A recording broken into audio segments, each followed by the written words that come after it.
Hey guys, recently I've been talking to quite a few people who have been suffering with eczema. Now, eczema is one of those conditions where you can actually really get a lot of improvement if you just do the work that you need to do. Eczema is a condition where the skin becomes very dry and itchy, and for those who suffer with eczema will tell you that you just cannot help but itch it, and as you itch it more and more, it starts to become flaky and irritated, and it can get to the point where it blisters and even bleeds. So very uncomfortable condition, and for some people it can be very embarrassing too. I've had eczema pretty much all of my life, and it's taken me nearly 30 years to actually get it under control, and it's only in the last couple of years where I've virtually had no eczema whatsoever. As I was growing up as a kid, the eczema used to affect the creases of my elbows and the backs of my knees. Then as I got into my late teens and early 20s, the eczema moved from my elbows through into my wrists and backs of my hands and fingers. And it got to the point where it was so bad that the skin on my knuckles would bleed, and I'd have lots of cracks and cuts in my wrists and the side of my hands, and it just really didn't look very nice. It was actually really embarrassing. So I've been through all of this, and my hands now are pretty eczema free. So whatever I've done, I'm going to help you guys out and help you guys try and clear up your eczema too. I have tried the conventional approach using steroid creams, and for me it really didn't work. All it did was push the eczema back inside my body and suppressed it. It suppressed the symptoms, but it didn't actually address the causes. So in the last couple of years I've been really working on the causes of the eczema and not just trying to address the symptoms. For me, the things that made my eczema worse were three things, and that was sugar, this is the main one, exposure to the cold, and lastly exposure to soaps and other detergents. Obviously for you, the aggravating factors might be different, and some of these might be exercise or starting to sweat.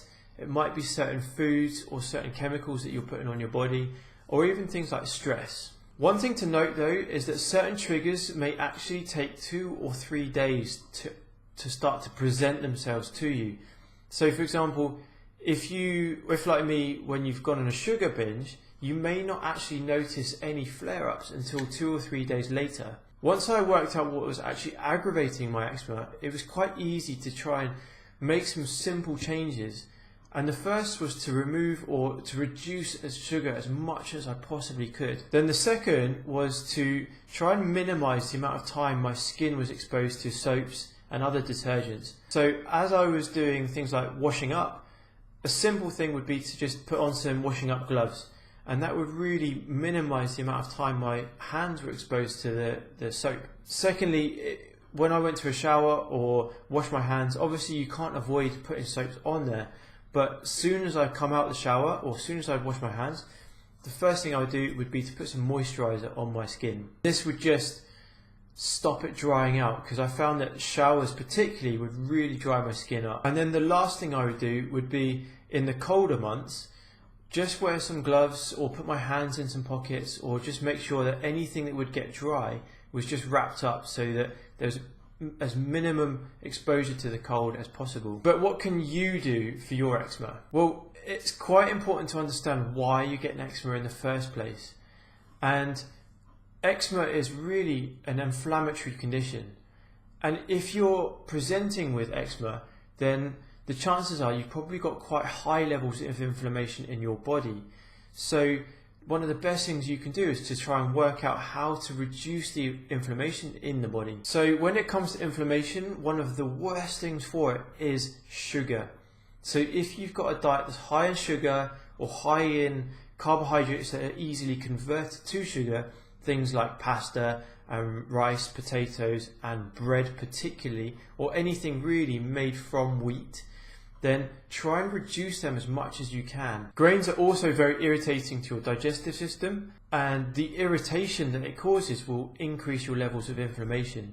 So try and reduce the amount of grains that you're also taking in. One thing that has been shown with eczema sufferers is that the balance of your good and bad bacteria is usually in favour of the bad bacteria. So one thing you can do is to help your balance by supplementing yourself with some probiotics, and probiotics are the good bacteria, and you can get them from most health food shops, but I would recommend that you spend just a little bit more money and get a really good quality probiotic. Wherever possible, give your body as many nutrients as you possibly can.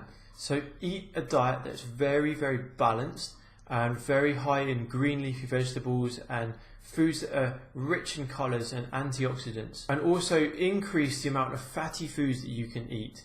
Things such as oily fish, such as mackerel and salmon. Increase your nuts and seeds, and even avocados, or sprinkling your food with some really good quality oils such as olive oil or coconut oil. Obviously that's working internally, and that's the best thing that you can do. But a few other little tips that you can do to help with your eczema is, one, keep your skin hydrated. I found that many creams didn't really work, and I used olive oil and coconut oil, and when I was in a state of really itchy phases of the eczema, it really actually made it worse. But I found a cream that has some almond oil in it, and although it's probably not the best thing I could have possibly put on my skin, it actually helped to keep it moisturized, and it didn't actually cause any itching. Lastly, just think that the skin is one of your organs of elimination, of excretion.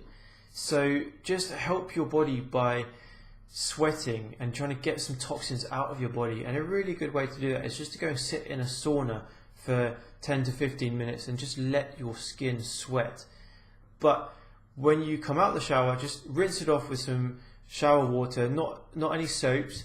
And then when you've come out of the shower, just moisturize your skin. If you guys have got any comments or questions, then do put them in the comment section below, and we will do our best to get back to you, or even make a video about your question. And if you have found this video helpful and you would like to know more about health or fitness, injuries or nutrition, then please do subscribe, because we're going to be bringing out videos just like this very soon.